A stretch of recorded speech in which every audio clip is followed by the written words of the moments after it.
Start off by going to a project panel, then right click, go to new item and click on adjustment layer. I'll click OK. I'll drag the adjustment layer above your main clip. Now move the player that we want to start to have flashing lights and lengthen or shorten the adjustment layer accordingly. Now do the same thing with the end of the effect. Now go to the effects panel and search strobe light. You can find it under video effects and stylize. Now click and drag the effect to your adjustment layer. In the effect controls, scroll down to strobe light and change the color from white to black. On strobe duration, change it from 0.5 to 0.08 and the strobe duration from 1 to 0.15. If you now play back our clip, you can see that we have a black strobe effect.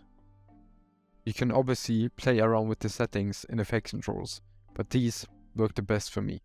If you change the color to white, play back the video, we can see that the strobe effect is a bit too much. To make it a more opaque color, simply change the blend with original value.